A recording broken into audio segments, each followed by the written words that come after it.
اعوذ باللہ من الشیطان اللعین الرجیم بسم اللہ الرحمن الرحیم الصلوات اللہم صلی علی محمد وآل محمد الحمدللہ رب العالمین الرحمن الرحیم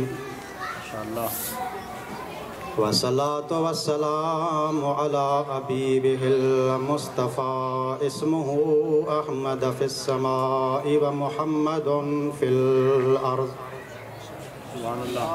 آنی جد الحسن والحسین ابی القاسم محمد اللہم صلی علی محمد وآل محمد والصلاة والسلام على عقیہ ووسیہ وابن عمہ علی بن ابی طالب الصلوات اللہم صلی علی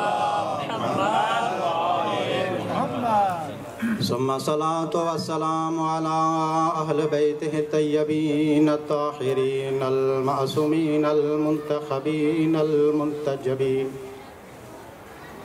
ولعنة الله على أعدائهم من يوم عداوتهم إلى قيام يوم الدين أما بعد فقد قال الله تبارك وتعالى في محكم كتابه المجيد وفرقانه الحميد بسم الله الرحمن الرحيم قد جاءكم من الله نور وكتاب مبين يهدي به الله من اتبع رضوانه وسبل السلام صلوات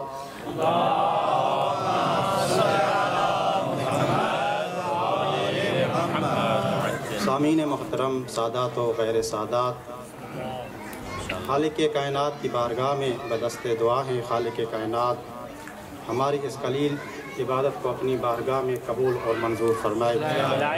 بالاخص دعا گو ہیں ان مومنین کے لیے کہ جن مومنین نے پھر فرش عزا کا اہتمام کیا اور ذکر حسین میں تعاون کیا، چاہے جس حوالے سے بھی ہو، مالی ہو، جانی ہو، وقتی حوالے سے، جن مومنین نے جس حوالے سے بھی تعاون کیا ہے، خداوند عالم ان کا تعاون، ان کی خدمات اپنی بارگاہ میں قبول اور منظور فرمائے۔ میرے عزیز محترم، کوئی طویل گفتگو نہیں کروں گا، لیکن چند گزارشات ہیں جو آپ احباب کی خدمت میں عرض کرنی ہے۔ بسم اللہ۔ لیکن گزارش اتنی کروں گا کہ اگر آپ احباب کی سماعتیں بیدار رہیں گی تو انشاءاللہ وقت کے اندر آپ کی زحمتیں تمام کروں گا۔ بسم اللہ۔ آپ جانتے ہیں کہ یہ فرش عزا کوئی عام فرش عزا نہیں ہے، اور میں یوں کہوں کہ خوش نصیبی ہے ہماری کہ باب العلم کے در پر بیٹھ کر، امیر المومنین کے دروازے پر بیٹھ کر ہمیں یہ سعادت مل رہی ہے کہ ہم انہیں ان کے فرزند کا پرسہ دے رہے ہیں۔ ماشاءاللہ۔ اور یہ فرش عزا وہ فرش عزا ہے جس کے لیے معصوم فرماتے ہیں کہ اللہ نے دنیا میں کسی بھی اجتماع کو عبادت قرار نہیں دیا سوائے اس اجتماع کے جو اجتماع محبت حسین میں ہوتا ہے۔ چھٹے امام فرماتے ہیں کہ جو بھی مومن، جو بھی عزادار، جو بھی حسین کا چاہنے والا حسین کے ذکر میں آ کے بیٹھتا ہے، چھٹے امام فرماتے ہیں اللہ اس کے بیٹھنے کو عبادت قرار دیتا ہے۔ آ کر فرش عزا پہ بیٹھ جائے، امام فرماتے ہیں کہ بیٹھ کر وہ جتنی بھی سانسیں لیتا ہے اللہ اس کی سانسوں کو تسبیح کے برابر ثواب عطا فرماتا ہے۔ فقط امام نے اتنا نہیں، آگے امام فرماتے ہیں کہ تسبیح کا ثواب اس سانسوں کے بدلے عطا فرماتے ہیں۔ معصوم فرماتے ہیں کہ جتنا عرصہ مظلوم کے غم میں آ کر وہ عزادار بیٹھے گا اللہ اتنا عرصہ اس کی زندگی میں شمار ہی نہیں کرتا۔ یہ اہمیت ہے اس فرش عزا کی، اس مظلوم کے ذکر کی۔ یقین جانیے کہ اس مظلوم کے ذکر کو بپا کرنا یا اس فرش عزا کو بچھانا ہم انسانوں کے بس کی بات نہیں ہے. کیوں؟ اسی لیے کہ خالق کائنات نے ان کی محبت میں یہاں تک کہہ دیا تھا کہ جو معصوم مخلوق آسمان پر رہتی ہے ان کو گواہ بنا کر اللہ نے یہ کہا تھا یا ملائکتی و یا سکان سماواتی انی ما خلقت سماء مبنیتا ولا ارضا مدہیتا ولا قمرا منیرا ولا شمسا مضیئا ولا فلکا یدور ولا بحرا یجری ولا فلکا یسری الا فی محبت ہؤلاء الخمسہ. یہ فرش عزا تو کیا ہے؟ خالق کائنات فرماتے ہیں یہ آسمان، یہ زمین، یہ بحر، یہ کہکشاں، کائنات میں جتنی بھی چیزیں ہیں وہ اللہ نے اس پنج تن کی محبت میں بنائی ہے. نعرہ پینتانی سوا لکھ نعرہ حیدر. یہ فرش عزا کو بشانا ہم انسان کے بس کی بات نہیں ہے. خالق کائنات نے جن کی محبت میں اس پورے نظام کو بنایا. اور ایک جملہ میں اس فرش عزا کی اہمیت کے لیے عرض کر کے اپنے موضوع پہ آ جاؤں کہ یہ فرش عزا کوئی عام فرش عزا نہیں ہے، بلکہ یوں کہوں کہ یہ فرش عزا در حقیقت درسگاہ حسینی ہے. توجہ رہے جملوں پر. یہ فرش عزا کوئی عام فرش عزا نہیں، در حقیقت یہ درسگاہ حسینی ہے. جس طرح انسان کے لیے تعلیم کے لیے دنیا میں دوسری بھی درسگاہیں ہیں. جملہ پر توجہ رہے. جس طرح انسان کی تعلیم کے لیے، پڑھائی کے لیے، اسٹڈی کے لیے دنیا میں اور بھی درسگاہیں ہیں جن کو ہم اپنی لغت میں اسکول کے نام سے بھی یاد کرتے ہیں، یونیورسٹی کے نام سے بھی یاد کرتے ہیں، تو کالج کے نام سے بھی یاد کرتے ہیں. جس طرح دنیا کی درسگاہیں انسان کی تعلیم کے لیے ہے، اسی طرح اللہ نے دین کی تعلیم دینے کے لیے بھی ایک درسگاہ کا انتظام کیا جس درسگاہ کو مجلس حسین کہتے ہیں. لیکن دنیا کی درسگاہ میں اور حسین کی درسگاہ میں زمین اور آسمان کا فرق ہے. اگر توجہ رہے تو میں جملے آپ کے حوالے کر دوں کہ دنیا کی درسگاہ میں جو بھی انسان پڑھنے جائے، دنیا کی درسگاہ میں، کالج میں، یونیورسٹی میں جو بھی پڑھنے جائے، کوئی انجینئر بنتا ہے تو کوئی پروفیسر بنتا ہے تو کوئی ٹیچر بنتا ہے. توجہ ہے نا میرے قبلہ. دنیا کی درسگاہ میں پڑھنے والا اس کا شیڈول بھائی یہ ہے کہ کیا کوئی انجینئر بنے گا، کوئی پروفیسر بنے گا تو کوئی ٹیچر بنے گا. بھائی دنیا کی درسگاہ کا یہ عالم ہے، لیکن حسین کی درسگاہ اس سے تھوڑی مختلف ہے. کیا یہاں پر آنے والا یا علی والا بنتا ہے یا حسین والا بنتا ہے؟ لیکن پڑھنے والا دنیا کی یونیورسٹیوں میں بھی پڑھتا ہے. حسین کی یونیورسٹی میں آنے والا، حسین کی درسگاہ میں آنے والا بھی درس حاصل کرتا ہے. لیکن فرق کیا ہے کہ دنیا کی یونیورسٹی میں پڑھنے والا جب مجنون ہو جائے، جتنی تعلیم حاصل کی تھی ساری کی ساری تعلیم چلی جائے گی. بھائی مجنون ہو گیا تو اب انجینئر، اس سے آپ پوچھ رہے ہیں انجینئر کا کام، مجنون ہو گیا وہ کہے گا مجھے کیا پتا. ڈاکٹر ہے، جب مجنون ہو جائے تو اپنی ڈاکٹری سے ہاتھ دھو بیٹھتا ہے. پروفیسر ہے، ٹیچر ہے، جتنے بھی آپ شعبے حساب کر لیں، جتنے بھی دنیا کی یونیورسٹیوں کے پڑھنے والے ہیں، اگر وہ مجنون ہو جائے تو ان کی پوری تعلیم چلی جاتی ہے. لیکن حسین کے درسگاہ میں بیٹھ کر پڑھنے والا اگر مجنون ہو جائے لیکن پھر بھی وہ نہ حسین کو بھولتا ہے نہ علی کو بھولتا ہے. بھائی دنیا کی یونیورسٹیوں والا اپنی تعلیم کو کیوں بھول جاتا ہے؟ حسین کی یونیورسٹی میں بیٹھنے والا، حسین کی درسگاہ میں بیٹھنے والا وہ نہ علی کو بھولتا ہے نہ حسین کو بھولتا ہے. وجہ کیا ہے؟ وجہ یہ ہے کہ دنیا کی یونیورسٹیوں کا تعلق انسان کے مائنڈ سے ہے، انسان کے ذہن سے ہے، انسان کے دماغ سے ہے. لیکن حسین کی یونیورسٹیوں کا تعلق انسان کے دماغ سے نہیں، انسان کے مائنڈ سے نہیں، انسان کے ذہن سے نہیں، بلکہ کس سے؟ حسین کی یونیورسٹیوں کا تعلق انسان کے دل سے ہے. دنیا کی یونیورسٹیوں کا تعلق جب انسان کے مائنڈ سے ہے، جب تک اس کا مائنڈ، اس کا دماغ، اس کا ذہن جب تک سالم ہوتا ہے وہ انجینئر بھی رہے گا، پروفیسر بھی رہے گا، ٹیچر بھی رہے گا. لیکن حسین کی یونیورسٹی کا تعلق، اس درسگاہ کا تعلق انسان کے دل سے ہے. جب تک اس کا دل سالم رہے گا تب تک محبت اس کے دل سے یا حسین کی ستایا ہے کہ یا علی کی ستایا ہے؟ صلوات پڑھیں مل کر بھائی یہ حسین کی درس ہے۔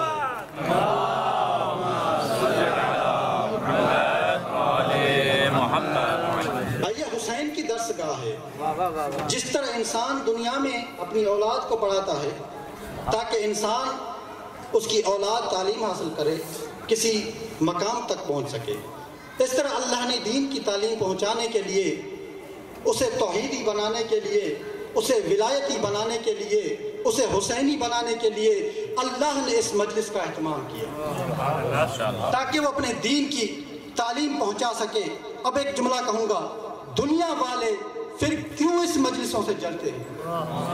جب بھی محرم کا چاند نظر آ جائے تو اب دنیا میں دیکھتے ہیں کوئی مجلسوں کو رکوانے کی کوشش کرتا ہے، تو جو ہے نا میرے کیولا جملہ پر، جب بھی محرم کا چاند نظر آ جائے تو دنیا والے کوشش کرتے ہیں کہ مجلسوں کو رکوایا جائے، عزاداریوں کو رکوایا جائے، ماتمداریوں کو رکوایا جائے۔ بھائی ایک مومن جب اپنے گھر پہ کسی علم کو لگاتا ہے تو علم نا بھائی لکڑی میں لگا ہوا ایک کپڑا تو ہے نا، جب بھی اپنے گھر پہ لگا دے اب دشمن کو آگ لگنا شروع ہو جائے گی، جیسے ہی چاند نظر آ جائے اب آگ لگنا شروع ہو جائے گی۔ بھائی اس لکڑی میں لگے ہوئے کپڑے کو اب وہ عداوت میں آ کے جلانا شروع کر دے گا۔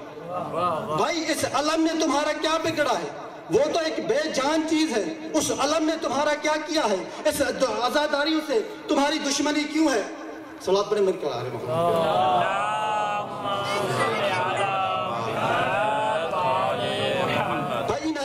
سے تمہاری دشمنی آخر ہے کیوں؟ اگر حقیقت میں دیکھا جائے تو کیا ان کی دشمنی، ان کی عداوتیں کیا حقیقت کے اعتبار سے ان مجلسوں سے ہے؟ کیا ان عزاداریوں سے ہے یا اس علم سے عداوت ہے؟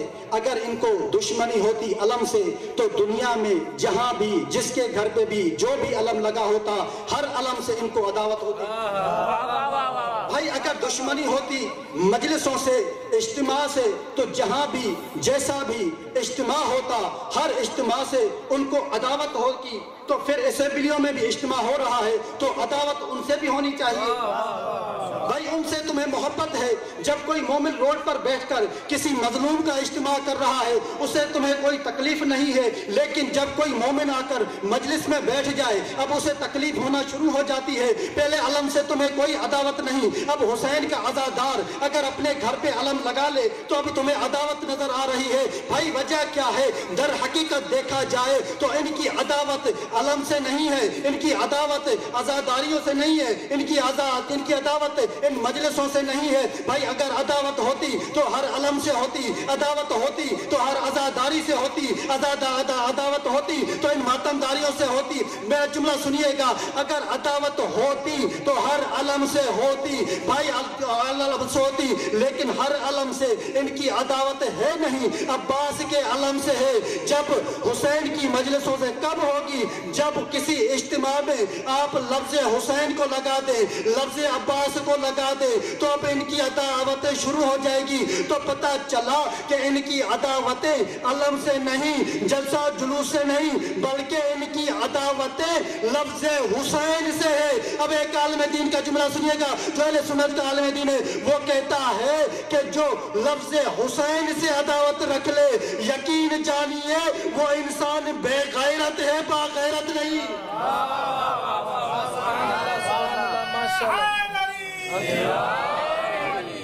ایک اہل سنت کا عالم دین کہتا ہے کہ جو حسین کی عزاداریوں سے عداوت کر لے، جو ان سے نفرت کر لے، تو وہ انسان ان کی بزبانی کہ وہ بے غیرت ہے، با غیرت نہیں۔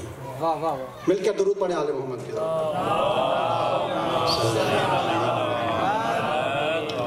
یہ مجلس حسین کی اہمیت ہے۔ میں نے جو آیت آپ کے سامنے سرنامہ کلام پیش کی سورہ مائدہ کی 15ویں اور 16ویں آیت ہے، جس میں پروردگار عالم انسان کی ہدایت کے لیے چند چیزوں کو مقرر کرتا ہے۔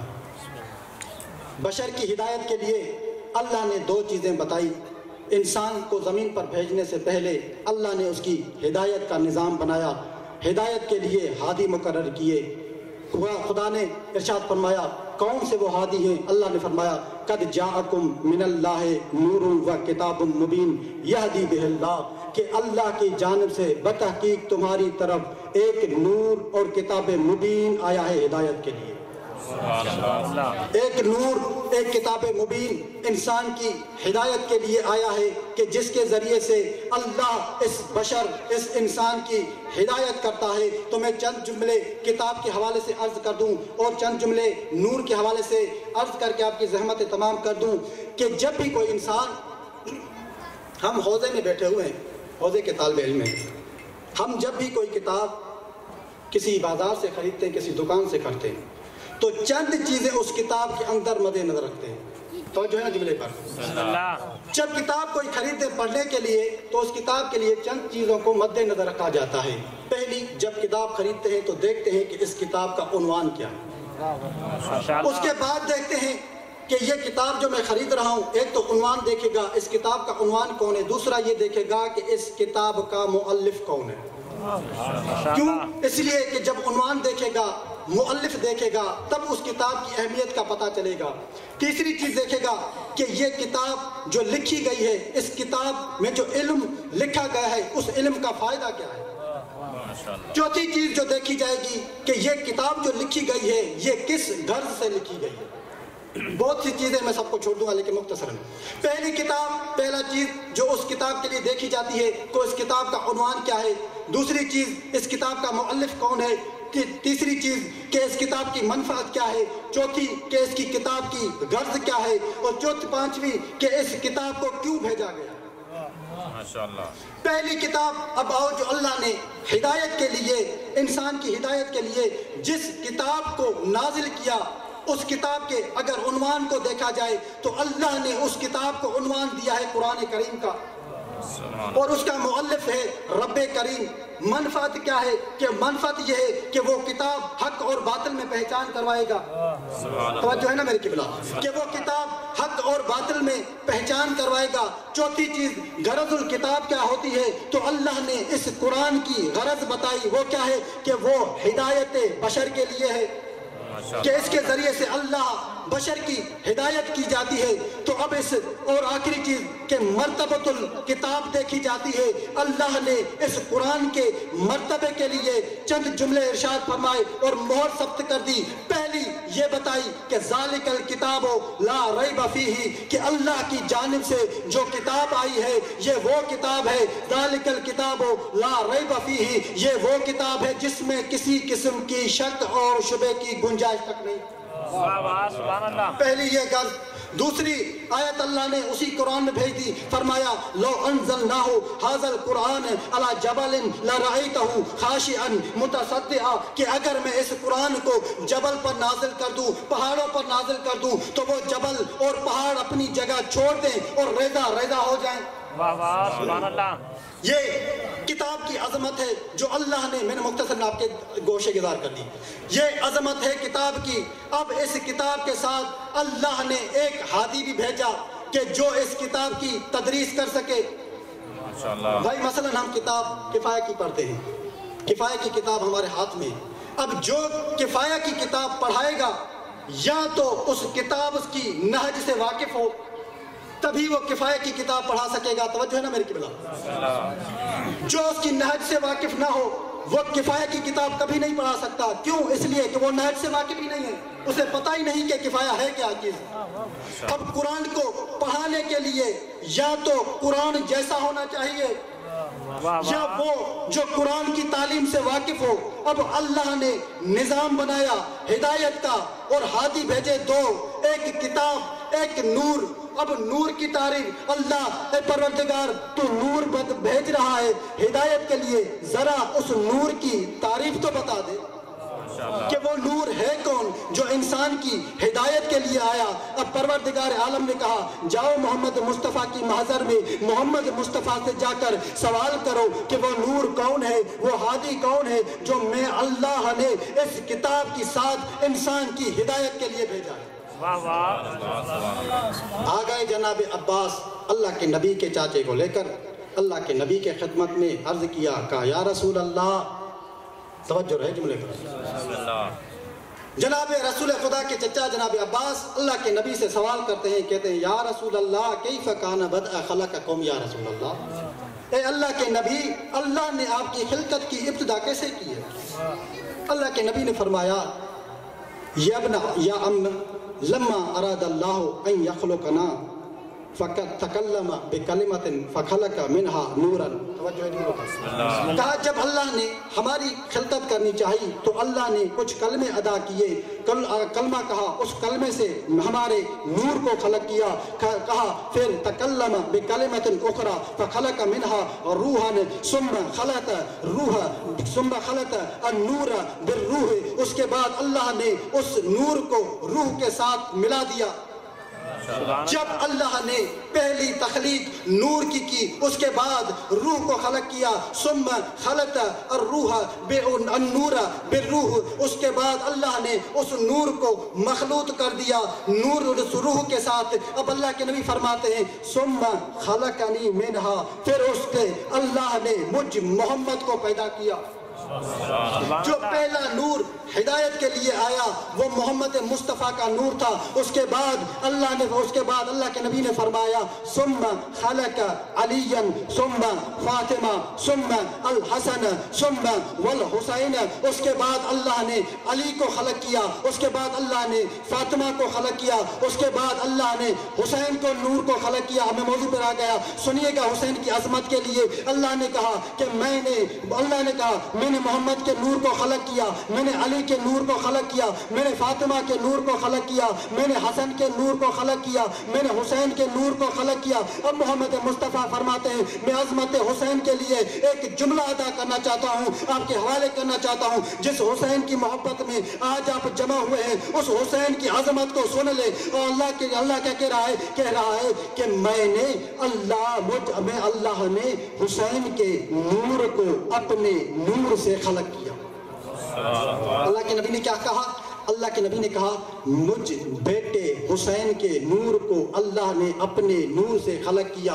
اللہ کے نبی فرماتے ہیں ثم فتح نور ولدی الحسین فخلق منہا الجنت والحور العین، اس کے بعد اللہ نے جب حسین کے نور کو شگافتہ کیا اللہ نے حسین کے نور سے جنت بنائی اور حور العین بنائی۔ فالجنت والحور العین من نور الحسین، جنت اور حور العین حسین کے نور سے ہے۔ ونور الحسین افضل من حور العین والجنت، نور حسین افضل ہے جنت اور حور العین کے نور سے۔ اب میں ایک جملہ یہاں عرض کرنا چاہتا ہوں کہ جا کر کوئی ان مفتیوں کو بتا دے، ان ملاؤں کو بتا دے کہ جو حسین کی عداوت میں آ کر معصوم انسانوں کو راہ حق سے ہٹا کر دشمن عزاداری میں لاتے ہیں، دشمنی ماتمداری میں لاتے ہیں، حسین کی راہ سے ہٹا کر کہتے ہیں کہ بھائی جا کر مجلسوں میں بم کو بلاسٹ کرو، عزاداروں کو گولیاں مارو، مجلسوں کو رکواؤ۔ بھائی کیوں؟ اس لیے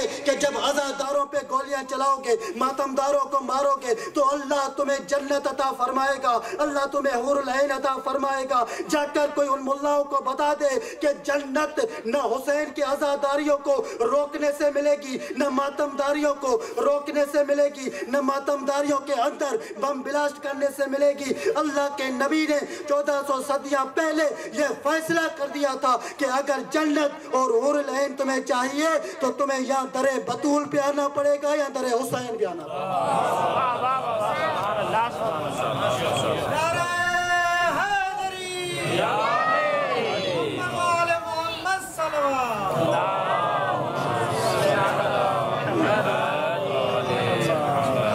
جنت اتنی سستی نہیں ہے۔ یہ جو معصوم بیچارے انسانوں کو یہ جھانسا دیتے ہیں کہ بھائی حسین کے عزاداریوں کو روکو تو اللہ تمہیں جنت دے گا، حور العین دے گا۔ اللہ کے نبی نے یہ فیصلہ سنا دیا تھا کہ جنت چاہیے، حور العین چاہیے، تمہیں عبادت قبول کروانی ہے تو تم لوگوں کو در بطول پہ آنا پڑے گا۔ ٹائم کافی ہو چکا ہے۔ عزاداران مظلوم کربلا، جتنی عظمت اللہ نے اہل بیت کی دنیا کے سامنے واضح کی، محمد کے ذریعے سے پوری دنیا کو عظمت اہل بیت بتائی۔ اس دنیا والوں نے، ان مسلمانوں نے جتنی عظمت تھی اس اہل بیت کے گھرانے کی، اتنے ہی ظلم ڈھائے ہیں۔ مجھے جو موضوع دیا گیا ہے وہ اس مظلومہ کا دیا گیا ہے جس کو محمد کی بیٹی کہتے ہیں، نام ہے اس کا فاطمہ، عمر 18 سال ہے۔ 18 سال کی عمر میں اس مظلومہ بی بی نے اتنے ظلم برداشت کیے ہیں کہ وہ مظلومہ بی بی جو مدینے کے اندر عورتوں کو صبر کی تلقین کیا کرتی تھی، مسلمانوں نے اتنے ظلم ڈھائے اس بی بی پر کہ اپنے بابا کی قبر مطہر پہ آ کر اس بی بی کو یہ جملے کہنے پڑے کہ کہتی تھی، بابا صبت علی مصائب لو انہا صبت علی الایام سرن اللیالیا، کہ بابا آپ کے بعد اس زہرا پر، جس زہرا پر آپ کوئی تکلیف برداشت نہیں کر سکتے تھے، مسلمانوں نے اتنے ظلم ڈھائے کہ اگر وہ ظلم دنوں پر آ جاتے تو وہ راتوں میں تبدیل ہو جاتے۔ ہذا دارو، یہی عزادار، یہی بی بی، یہی مظلومہ، 18 سال کی عمر ہے اس کی، مسلمانوں نے اتنے ظلم ڈھائے ہیں۔ میں مختصراً کروں گا مصائب کو، چند جملے عبادت سمجھ کر سن لیجئے گا۔ مظلوم کربلا، زہرا کے عزاداروں، بڑی مظلوم تھی بی بی۔ جتنی عظمت اللہ کے نبی نے اپنے بیٹی کے دروازے کی بتائی، جتنی عظمت اپنی بیٹی کی بتائی، مسلمانوں نے اتنے ہی اس پہ ظلم کیے۔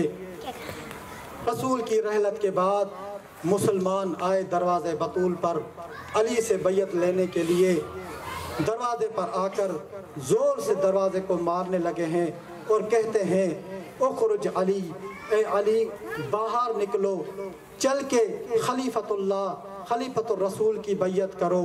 اب بی بی کے جملے ہیں، سنو کہ بی بی کے زبانی کہ بی بی پر کون سے مصائب آئے ہیں۔ بی بی فرماتی ہیں کہ جب وہ لعین، وہ شکی ہمارے دروازے پر آئے نا تو ایسے نہیں آئے، پہلے کلفس کو بھیجا اور کہا کہ جاؤ علی سے کہو کہ آؤ دربار میں اور خلیفۃ المسلمین، خلیفۃ اللہ کی آ کر بیعت کرو۔ بی بی فرماتی ہیں علی نے انہیں واپس کر دیا، بیعت سے انکار کر دیا۔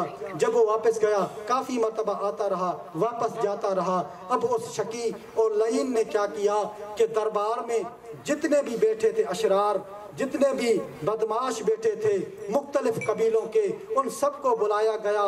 وہ کمینہ، وہ لعین، وہ شکی انسان دروازے بطول پر آگ لے کر آیا ہے، لکڑیاں لے کر آیا، دروازے بطول پر آ کر اب حکم دیتا ہے کہ اے علی باہر نکلو اور چل کر بیعت کرو۔ جب علی نے کہا نا میں باہر نہیں آؤں گا، میں بیعت نہیں کروں گا، اب وہ شکی انسان جملے کہتے ہیں اخرج علی، اے علی کو باہر نکالو، وَإِلَّا اگر نہیں نکالو گے تو میں اس دروازے کو جلا دوں گا، میں اس گھر کو جلا دوں گا۔ عزادارو، جب یہ جملے بی بی زہرا نے سنے ہیں نا تو آئی ہے امیر المومنین کے خدمت میں، امیر المومنین کے خدمت میں آ کر عرض کرتی ہے، یا ابا الحسن کیا مجھے اجازت دیتے ہو کہ میں جا کر ان سے کچھ کلام کروں؟ عزادارو، جیسے ہی وہ اجازت مانگنے آئی ہے نا بی بی، ابا الحسن نے زہرا کو دیکھ کر جیسے ہی دیکھا نا ابا الحسن کی آنکھوں سے آنسو جاری ہو گئے۔ ابا الحسن نے جناب زہرا کے ہاتھوں کا بوسہ لے کر کہا کہ بنت نبی آپ جا کر بے شک ان سے بات کر لیں۔ عزادارو، بنت نبی دروازے پر آئی ہے اور ایک جملے کہتے ہیں کہ اے شکی انسان بتا کہ ماذا ترید، ماذا تشاء، کہ تو ہم سے چاہتا کیا ہے، تو ہم سے کیا ارادہ رکھتا ہے؟ وہ کہتا ہے مجھے علی کو باہر نکالو، علی سے بیعت لینی ہے۔ عزادارو، زہرا کہتی ہے علی بیعت نہیں کریں گے، بس مختصراً کروں گا، بس یہ جواب سننا تھا۔ اس لعین نے کہا کہ اے بنت نبی، اے زہرا اگر علی باہر نہیں آیا نا تو میں اس دروازے کو جلا دوں گا، میں اس دروازے کو آگ لگا دوں گا، میں اس پورے گھر کو جلا دوں گا۔ اب زہرا ایک جملہ کہتی ہے، کیا تجھے پتا نہیں کہ اس گھر میں بنت نبی زہرا بھی رہتی ہے؟ وہ شکی کہتا ہے اگرچہ بنت نبی رہتی ہو پھر بھی میں اس گھر کو جلا دوں گا۔ آزاد عزاداروں لیکن جب جناب زہرا نے اس دروازے کو نہیں کھولا نا، اس شکی نے حکم دیا کہ دروازے کو آگ لگائی جائے۔ عزاداروں لکڑیاں جمع ہوئی، جب آگ لگائی گئی نا، لکڑیاں اتنی جمع کر دی گئی ہے، روایت کے جملے ہیں کہ مدینے کے لوگ کہتے ہیں کہ ہم کافی دنوں تک اس لکڑیوں سے گھر کا چولہا جلاتے رہے تھے۔ عزاداروں دروازے کو آگ لگی ہے، وہ دروازہ جلنے لگا ہے، اس دروازے کے پیچھے اب بنت رسول کھڑی ہے۔ عزاداروں جیسے ہی آگ لگنا شروع ہوئی ہے نا، ابھی بھی فرماتی ہے اس آگ کی تپش اتنی تھی، جب دروازہ جلنا شروع ہوا نا، النار تسارو، ابھی بھی فرماتی ہے اس دروازے کی جلتی ہوئی آگ مجھ زہرا پر گرنے لگی تھی۔ عزاداروں آگے بھی فرماتی ہے جب دروازہ جلتا رہا، فرکل رجلہو، فرماتی ہے کہ اس شکی نے اپنے پاؤں سے دروازے کو زور سے مارا۔ عزاداروں جیسے ہی زور سے مارا نا، روایت کے جملے یہ بتاتے ہیں یہاں سے دیوار تھی، یہاں سے در تھا، اس دروازے میں ایک میخ لگی ہوئی تھی۔ روایت کے جملے ہیں سل صدرہا، وہ میخ زہرا کے پہلو میں آ کر لگی تھی۔ عزاداروں وہ جیسے ہی پہلو میں آ کر لگی نا، زہرا زخمی ہو گئی۔ وہ لعین، وہ شکی اپنے مکمل طاقت سے اس دروازے کو کبھی زہرا کی طرف مارتا تھا۔ زہرا اتنی زخمی ہو گئی تھی کہ روایت کے جملے ہیں کہ اس دیوار سے زہرا کا خون بہنے لگا تھا۔ عزاداروں اتنی زہرا زخمی ہو گئی تھی۔ عزاداروں وہ ظلم ستم سہتے بس میں آخری جملے مصاحب کی اور آپ کی زحمتیں تمام کروں۔ اتنا اثر ہوا تھا نا اس میخ کا کہ جو زہرا کے پہلو میں آ کر لگی تھی، اس زخم کے بعد زہرا جب بستر پر آ کر سویا کرتی تھی نا، اب آیت اللہ حافظ بشیر حسین نے ایک جملہ فرمایا تھا، کہا زہرا کی پسلیاں جب ٹوٹ چکی تھی نا تو اتنی درد کی شدت ہوتی تھی کہ زہرا جب دائیں سونا چاہتی تھی سو نہیں پاتی تھی، جب بائیں سونا چاہتی تھی سو نہیں پاتی تھی، تو زہرا سیدھے بستر پر لیٹ جایا کرتی تھی۔ ب ایک عرب خطیب نے پر جملے پڑھے تھے، کہا اتنی درد کی شدت ہوئی تھی کہ جب دستور تھا کب حسن حسین زینب عالیہ جب بی بی گھری میں تشریف فرما ہوتی تھی نا اپنے بستر پر، تو کبھی حسن آ کر ملتے تھے، کبھی حسین آ کر ملتے تھے، کبھی زینب عالیہ آ کر ملتی تھی۔ اب وہ خطیب جملے پڑھتا ہے، کہا ایک مرتبہ جناب زینب عالیہ اپنے ماں کے قریب آئی ہے، اپنے ماں کو جیسے گلے لگانا چاہا نا، زہرا نے ایک جملہ کہا زینب میں نے آج تک تجھے نہیں روکا، لیکن تھوڑا خیال کرنا، آج زہرا کی پسلیاں ٹوٹی ہوئی ہے، زہرا وہ زخم برداشت نہیں کر سکے گی۔ عزاداروں یہ وہی زینب عالیہ ہے جس نے اپنے بابا کا جنازہ بھی دیکھا تھا، اپنے ماں کا جنازہ بھی دیکھا تھا، اپنے بھائی کا جنازہ بھی دیکھا تھا، لیکن ایک جنازہ ایسا دیکھا تھا، زینب نے کربلا کی سرزمین پر جب بابا کے جنازے کو دیکھا تو گلے لگا کر روئی تھی، جب ماں کے جنازے کو دیکھا تو گلے لگا کر روئی تھی، جب بھائی حسن کے جنازے کو دیکھا تو گلے لگا کر روئی تھی، لیکن غریب کربلا کا ایسا جنازہ تھا، لیکن جب گلے لگا کر رونا چاہا علی کی بیٹی رو نہیں پائی۔ بھائی کیوں؟ اس لیے کہ اس وقت علی کی بیٹی کے ہاتھ بندھے ہوئے تھے، اپنے ہاتھوں پر غریب کے جنازے کو اٹھایا، مدینے کی طرف رک کر کے جملے کہتی ہے، نانا نانا گواہ رہنا کہ آج زینب اپنے بھائی کے لاشے پر رو بھی نہیں سکتی۔ نانا آج دیکھو تو صحیح، آپ کا یہ حسین جس کو بڑے لاڈ سے پالا تھا، آج یہ حسین کربلا کی اس ریت میں خون آلودہ ہے۔ اِنَّا لِلَّهِ وَإِنَّا إِلَيْهِ رَاجِعُونَ۔